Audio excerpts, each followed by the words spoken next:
నమస్తే, welcome to our channel. ప్రస్తుతం మనతో జ్యోతిష్య పండితులు ఫణి భాస్కర్ శర్మ గారు ఉన్నారు. వారితో మాట్లాడదాం. నమస్తే అండి. నమస్తే అమ్మ. మనకి విశ్వవసు నామ సంవత్సరం వస్తుందండి.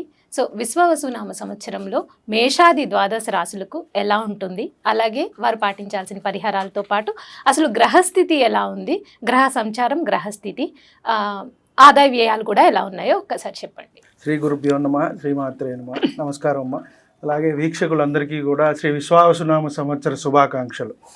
ముందుగా మనం చూసుకున్నట్టయితే గ్రహ సంచారం ఎలా ఉంది అనేది ఒకసారి చూసుకుని దాని తర్వాత గ్రహస్థితి కూడా తెలుసుకునే ప్రయత్నం చేద్దాం. ముఖ్యంగా మనకి గ్రహ సంచారం వచ్చి మే 14 రాత్రికి ఏవైతే 15 మనకి గురువు మేషం వృషభం నుంచి మిథునంలోకి సంచరిస్తారు. అలాగే మనకి శని భగవానుడు వచ్చి రేపు మార్చి 30వ తారీఖు కుంభం నుంచి మీనంలోకి సంచారం జరుగుతుంది.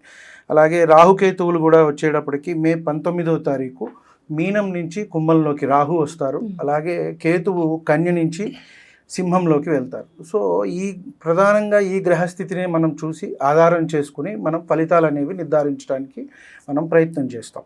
ముఖ్యంగా ఎలా ఉంటుంది, ఏ రాశి వారికి ఎలా ఉంటుంది, వారికి నడిచే ముఖ్యంగా మహర్దశ అనేది ముఖ్యమండి.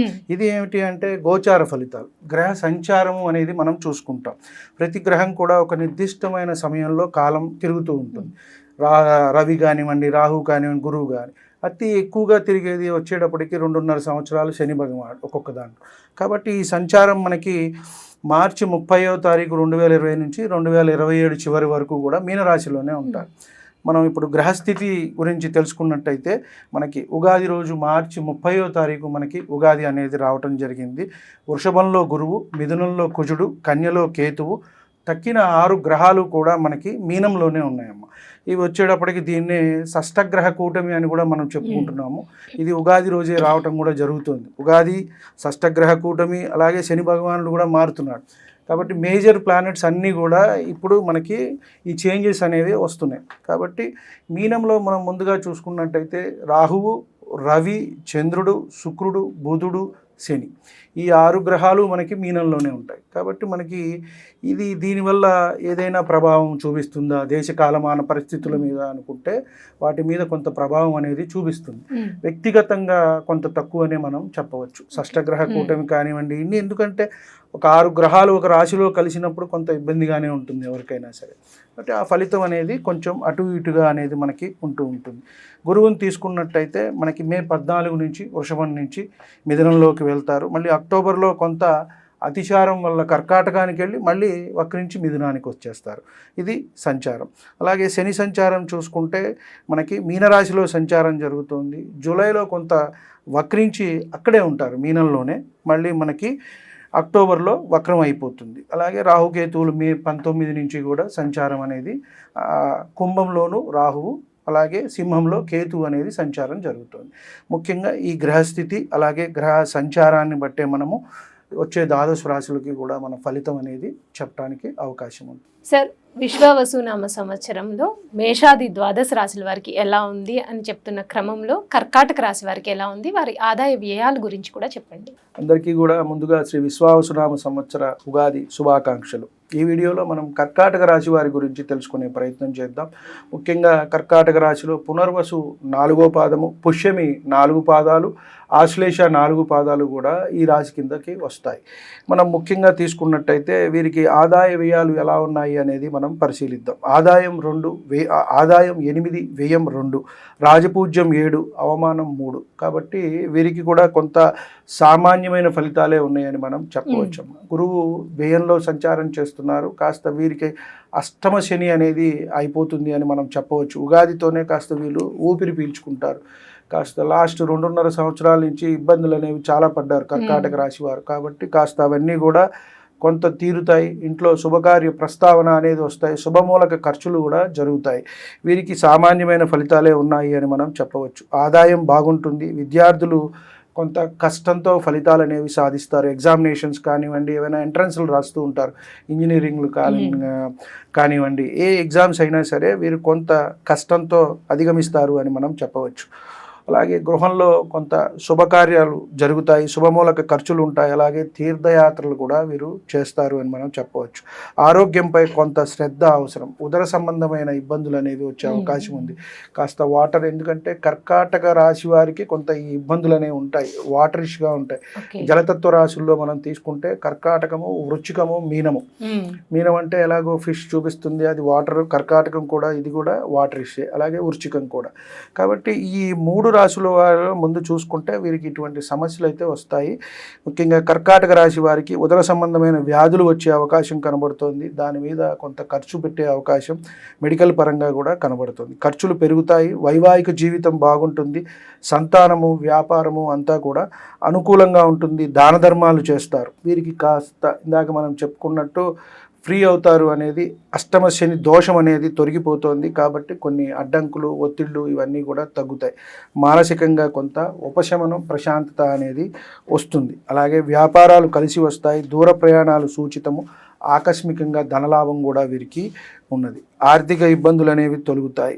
రాహుకేతువుల సంచారం వచ్చేటప్పటికి కాస్త మిశ్రమ ఫలితం అనేది సూచిస్తోంది. కొంత అనారోగ్యం ఏమన్నా అప్పుడప్పుడు అడపాదడప మనకి సూచించే అవకాశం ఉంది. వారసత్వ ఆస్తి ఏదైతే ఉందో అది దక్కుతుంది.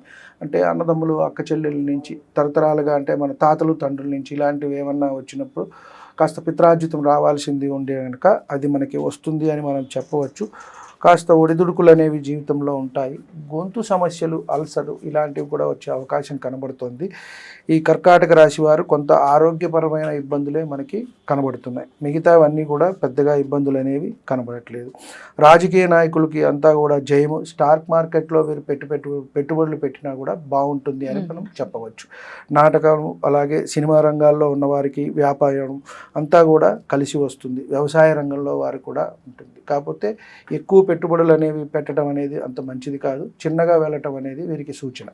అలాగే వారికి దశ, మహర్దశ అది కూడా వీరికి కంపేర్ చేసుకుంటూ వారు నిర్ణయం అనేది తీసుకోవాల్సిన అవసరం అయితే ఉన్నది. రైట్ అండి. అది అలాగే కర్కాటక రాశి వారికి ఈ సంవత్సరం అంతా కలిసి రావాలంటే వారు ధరించాల్సిన రత్నం ఏంటి, కలిసి వచ్చే వర్ణం ఏంటి, కలిసి వచ్చే రోజు, అదృష్ట సంఖ్య, వారు పాటించాల్సిన పరిహారాల గురించి. అలాగే అమ్మ, వీరికి ముందుగా చూసుకుంటే ముత్యం ధరించినట్టయితే రాశ్యాధిపతి చంద్రుడు కాబట్టి మనసు కాస్త ప్రశాంతంగా ఉంటుంది. ముఖ్యంగా వీరికి చంచలత్వం అనేది ఎక్కువగా ఉంటుంది. అంటే చంద్ర నక్షత్రాలు, అలాగే ఈ చంద్రుడు అధిపతిగా ఉన్న కర్కాటక రాశి వారికి వేవరింగ్ అనేది కొంత ఎక్కువగా ఉంటుంది. అంటే మిగతా వారికి ఉండదా అంటే ఉంటుంది. వారి వారి జన్మ లగ్నాత్తు, చంద్రాత్తుని బట్టి కొంతమందికి భయము, ఆందోళన ఇలాంటివి కొంత ఎక్కువగా. ఏంటంటే అయిన దానికి కాని దానికి కొంత మనం కొంత తక్కువ ఉంటే వారు కొంచెం ఎక్కువగా ఆలోచించడం, బాధపడటం అనేది జరుగుతుంది. ముఖ్యంగా రోహిణి, హస్త, శ్రవణ నక్షత్రం వాళ్ళు ఈ కర్కాటక లగ్నము, కర్కాటక రాశి వారు కాబట్టి వీరు కొంత విష్ణు సహస్రనామ పారాయణం చేసుకున్నట్టయితే మంచిది. ఇందాక మనం చెప్పుకున్నట్టు ముత్యం ధరించినట్టయితే వీరికి కొంత అండగా ఉంటుంది. ఆరోగ్య సమస్యల నుంచి కూడా బయటపడతారు. ముత్యం అమ్మ ఎంతైనా మంచిది. మనం డెలివరీస్ అప్పుడు కూడా కొంతమంది ఆడవాళ్ళకి ఇబ్బంది అవుతుంది, అప్పుడు కూడా పెట్టుకుంటే మంచిది అని మనకి శాస్త్రంలో చెప్పారు. కాబట్టి కడుపుతో ఉన్న వాళ్ళు కూడా, ప్రెగ్నెన్సీ ఎవరికైతే కొంత ఇబ్బందులు వచ్చి మధ్యలో మిస్క్యారేజ్లు అవుతుంటాయి, ఇలాంటి వాళ్ళు కూడా పెట్టుకుంటే మంచిది.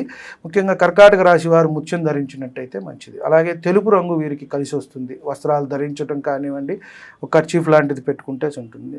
అలాగే అదృష్ట సంఖ్య వచ్చి వీరికి 2. తర్వాత వీరికి ఈ సంవత్సరం పరిహారంగా చెప్పింది ఏదంటే విష్ణు సహస్రనామ పారాయణం చేసుకోవటం అనేది ఎంతైనా మంచిది. లేని పక్షంలో మనం రోజు వినటమైనా మంచిది. టీవీలో అయినా పెట్టుకుంటే ఇంట్లో మనకి ఎటువంటి దోషాలు అనేవి లేకుండా ఉంటాయి. కొంత వాస్తుపరమైన సమస్యలు ఒక్కొక్కసారి వస్తూ ఉంటాయి కాబట్టి అవి కూడా మనకి ఇబ్బందులు లేకుండా ఉంటాయి. మనము రాహుకేతువులకి దానంగా కాస్త మినువులు, ఉలవలు కూడా కిలోంబావు ఇచ్చుకున్నట్టయితే మనకి కొంత సరిపోతుంది. ఎందువల్ల అంటే వీరికి రాహుకేతువులు కూడా మారుతున్నారు. కొంత వీరి వల్ల దానివల్ల ఇబ్బందులు అవి లేకుండా ఈ 2 చేసుకుంటే సరిపోతుంది. నెలకి ఒకసారి కాస్త వీలు కుదిరినప్పుడు రుద్రాభిషేకం. శివుడికి నెలకి మహాశివరాత్రి రోజు అందరూ చేసుకోవచ్చమ్మా. అది ఏలినాటి శని నడుస్తోందా లేదా నార్మల్గా ఉందా, మనకి మంచి దశ నడుస్తోందా లేదు, వ్యతిరేక దశలు నడుస్తున్నాయా అని కాకుండా ప్రతి నెలకి ఒకసారి మహాశివరాత్రి రోజు శివాభిషేకం చేసుకున్నట్టయితే మనకి అపమృత్యు దోషాలు అనేవి తొలగిపోతాయి. ఆ శివుడు మృత్యుంజయుడు మనల్ని అండగా కాపాడుతాడు దగ్గర ఉండి. అంటే సార్ గుడిలోకి వెళ్ళే చేయించాలా, ఇంట్లో ఉన్న వాళ్ళు కూడా చేసుకోవచ్చా? ఇంట్లో అంటే బ్రాహ్మణులను పిలిచి చేసుకున్నట్టయితే చేసుకోవచ్చు. నార్మల్ గా మనం చేసుకునేది మనము ఇంట్లో చేయకూడదు. చేసుకోవచ్చు అని అంటే మనం నమ్మక చమకంతో పాటు చేయాలమ్మా. మనగా అష్టోత్తరంతో చేసుకుంటే చేసుకోవచ్చు. అంటే ఒకటి అంటే మరొక విధంగా అనుకోవద్దు. ఎందువల్ల అంటే ఇది మగవాళ్ళు చేసేదే చేయాలి. అవును, అవును.